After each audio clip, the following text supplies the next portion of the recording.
Welcome to the adventures of Mara and Asher! Pagbilao Special! So, nandito kami ngayon sa Cap Martin sa may Pagbilao, Quezon Province.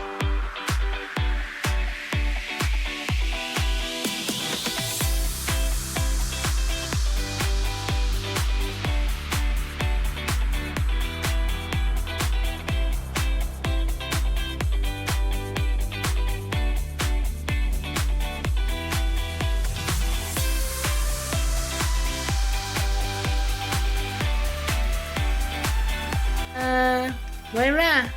Moira! Hoy! Ba ayoko pansinin? Moira! So, ayan. Nakaready na ang mga babies. Si Moira. Ayaw kong pansinin. Excited. Tignan, ayan po yung navigator namin, si Asher. Napakagaling, oh. So, ayan. Etong actually super quick vacation na to is neto ko lang talaga siya na naisip kasi noon pa nire-request sa akin ni Alan na gusto niyan mag ah, outing somewhere, hindi niya alam kung saan, so hindi ko siya mapagbigyan kasi ang dami nga ginagawa so kay Neo, tapos nag-Holy Week pa, so I think this is the right time. So nag-invite naman ako, 6 lang yung sumama, yung iba hindi naman sumasagot. Kapag ganun, okay lang kung sino lang yung may gusto, 'di ba? Kasi kung hintay mo pa lalong hindi matutuloy So, yun. Anyways, actually nakabook na kami sa Lobo, Batangas. Kaya magulong kausap.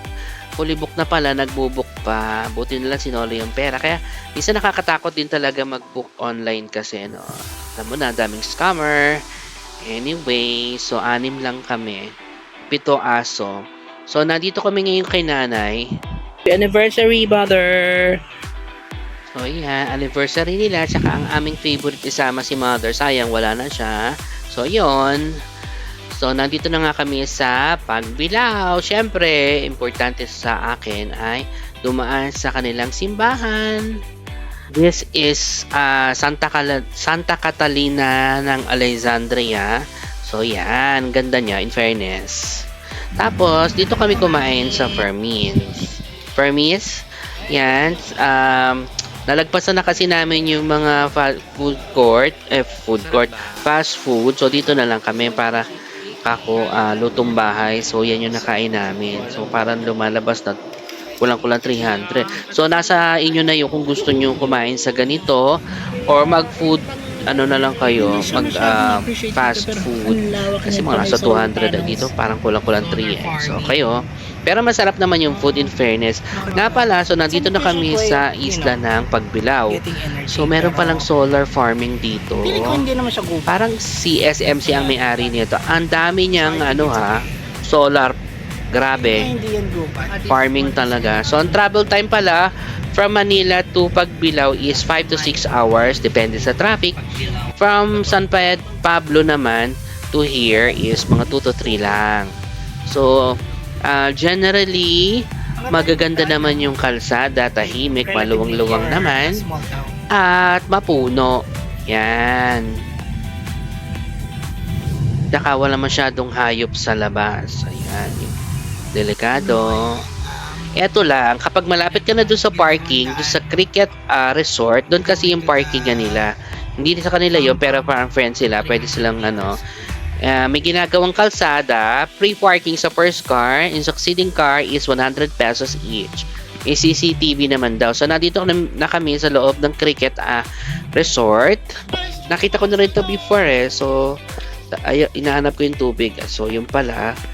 So, may dadaanan kayong maliit na ganon. Tapos, ito, boat ride ang pang-transfer. Yung boat transfer po ay free, libre, hatid sundo. Mula dun sa resort, dun sa bahay, hanggang dito sa Pantalan. Mabilis lang naman siya, 3 to 5 minutes. Pero, syempre, hindi siya pwedeng languyin. Huwag mong languyin. So, ayun lang, di ba? Konting kembot lang, kita mo na yung bahay.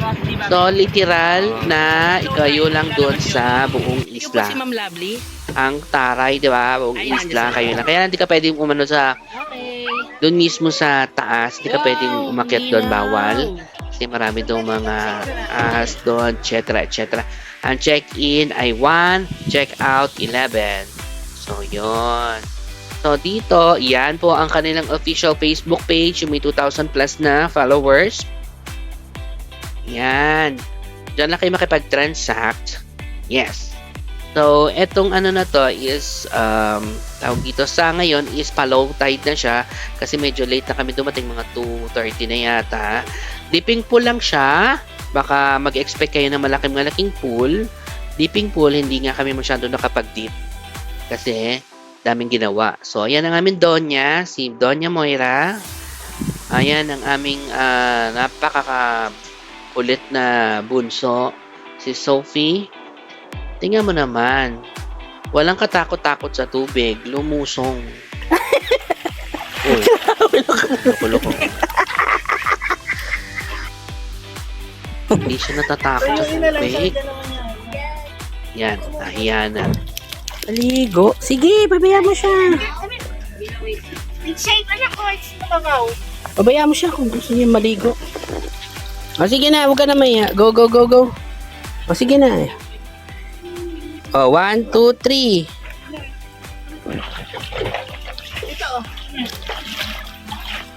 Ba, hindi natatakot ah. 1, 2, 3. Bilisan mo. By the way, so ngayon nga, low tide. So mamaya, mas bababa pa siya. As in, matutuyo talaga tong harap na to. Pwede nga kami tumawid hanggang doon sa kabilang isla eh. Kaya lang, sobrang dilim na dito kapag gabi. Kasi nga, literal na tubig lang talaga siya sa umaga. So yun. Ang ganda nga eh, no? Maputi naman yung buhangin dito. Yun nga lang, may mga konting corals na durog. So yun.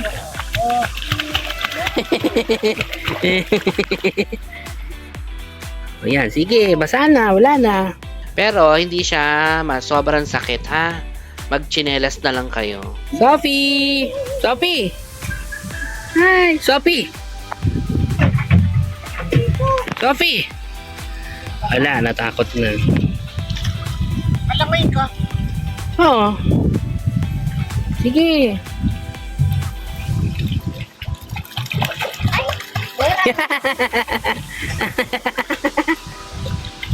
Ako, yan na si Moira. Moira, talon! Sabi niya.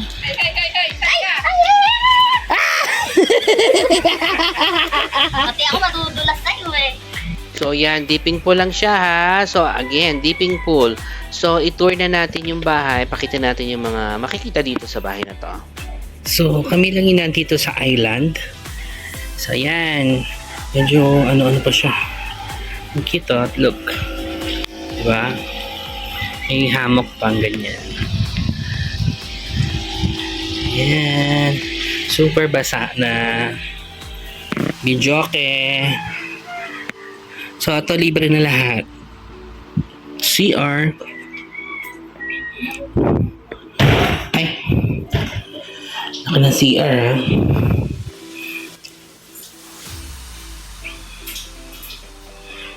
Hi Moira, let's check it.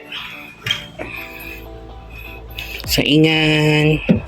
Yan, mga ganyan-ganyan. So, libre na lahat. Ang problema lang is that sira yung rep. So, sinabi ko na sa may-ari. Sira kasi siya. So kung naubos nyo yung mga free na yon, ito yung mga additional lang. Kung sakali, tubig, tsaka yung pang ligo. So, literal na nasa isla kami. Lapit lang naman. Mamaya daw matutuyo to. Hi! So, now, meron ditong water. Yun yung panligo. So, pinupuno nila yon. Nasa si Neo. Ano, sa taas? So, yan. Ingat lang. Pasko pa sa kanila. Ingat babe ha, nandiyan si Mia sa pintuan mismo. Ano ba to? Ano lang, ganyan lang, tapos ipupunta mo siya. Pero andyan na si Mia. So, this is the... Patay tayo dahil. Bakit? Kasi bigla na. Tali mo dahil kanina eh. Dito na na-upload ko siya. Diretso yung baba. Oh my God. mo! Kapag ka nakabukas yung We have TV. Ay! Ito, 1, 2, 3, 4. Ay, pwede. Sa baba lang kami. So, syempre, since may pet kami, dapat lagi sila naka-diaper. At sa carpeted kasi yung ano, yung itaas. So, yun. Tsaka, syempre, yung kama. So, doon lang kami sa baba.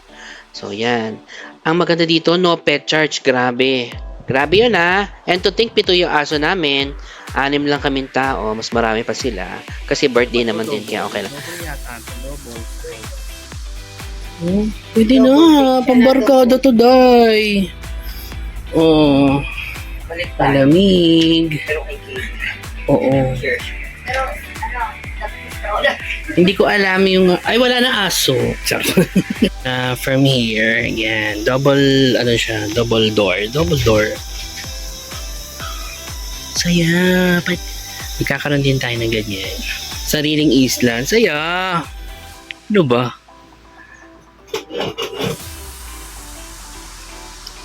So, ito nga, 3 o'clock, sinundo na kami kasi maganda daw yung timing namin kasi low tide. So, makikita namin yung sandbar.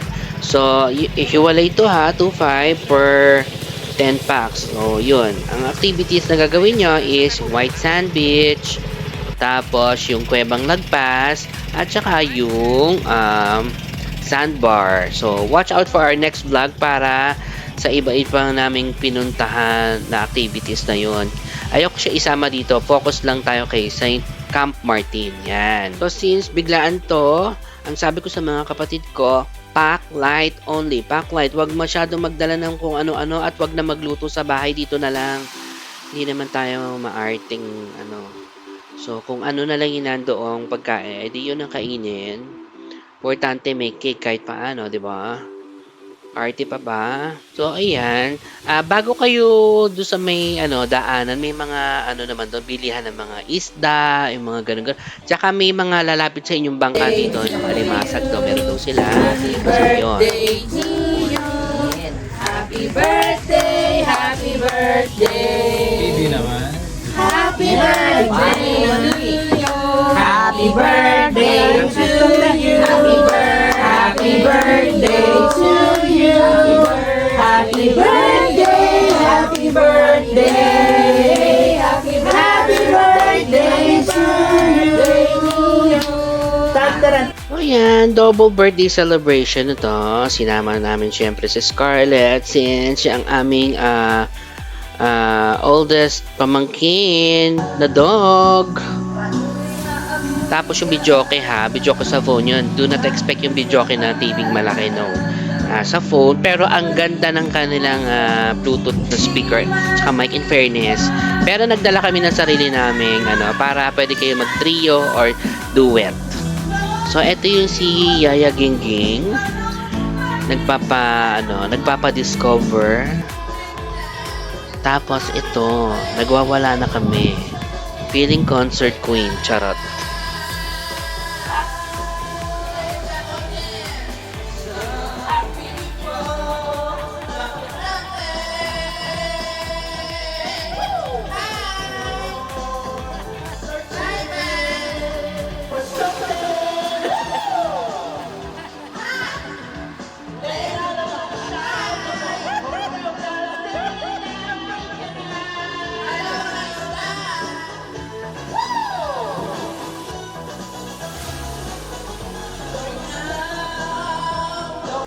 Good morning! So, ito kinamagahan. Maaga kami nakatulog kasi hindi na pa kami nagkwentuhan at kung siguro napagod na rin sa biyahe. So, wow! Ang ganda ng view! View. So, syempre, yung mga natirang isda. Yun yung kinain din namin noong umaga. Buti hindi na panis. Diyos ko dahil. Free boating! May free boating din to. Kaya lang wala yung boat. Nakakaasar. Pwede mo kasing ikutin yung buong islet na yan. So, since mababaw pa naman yung tubig, pwede ka pa rin lumusong. So, nandito ako sa medyo malayo-layo ako. Carry. Pero tumataas na yung tubig in fairness. At kita mo pa rin yung ilalim. Malinaw. To be fair. Tsaka yung tubig niya, hindi makate. In fairness. May salvavida naman doon. So, yun. So mamaya, aabot yung tubig dun sa ikatlong palapag ng hagdan. Wow! Yay! Well, So yun, once in a while, talagang sikapin nyo magpunta ng beach or basta mag-relax kayo. Sa dami nangyayari sa paligid, kailangan nyo i-reset ang iyong sarili. Huwag nyo na hintayin yung iba kung ayaw, diwag. Ang importante, yung kayo, your mental health, your body health, and your well-being. Hello! Sabi nga nila, enjoy mo yung life mo. Enjoy mo yung life mo base sa mga bagay na nagpapasaya sa'yo. Kung beach ang nagpapasaya, di doon ka. Kung travel, di doon ka. Importante, masaya ka. Wala kang inaapakan tao. At kung tutuusin, simple-simple nga lang tong getaway na to, no? Importante, masaya ka, na-enjoy ka, kasama mo yung mga gusto mong kasama, at na-reset ka. At yung utak mo ay to be is parang na-reset. Na-unwind. Ayun, that's the right term siguro, na-unwind ka. Hindi pwede puro trabaho, mamamatay ka kung puro trabaho. Hello! So, ito pa yung ilang pictures namin.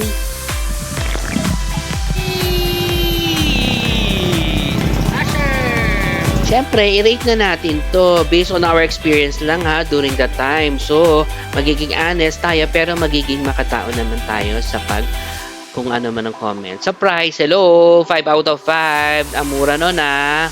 Pero mo 9,000 lang. Tapos good for 10. Tapos sa yung buong island. Ano ka? Arte ka pa. Hello, 5 out of points yan for me. Yung accommodation, in fairness, ang lamig na aircon. Nakatulog naman kami lahat na maluwalhati. Ewan ko lang kung nakatulog sila sa akin. Ang lakas ko humilik eh.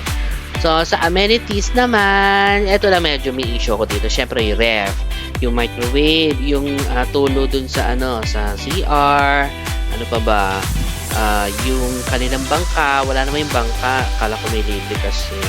Anyway, so, actually, madali lang siyang 4 out of 5 siya, madali siyang perfectin.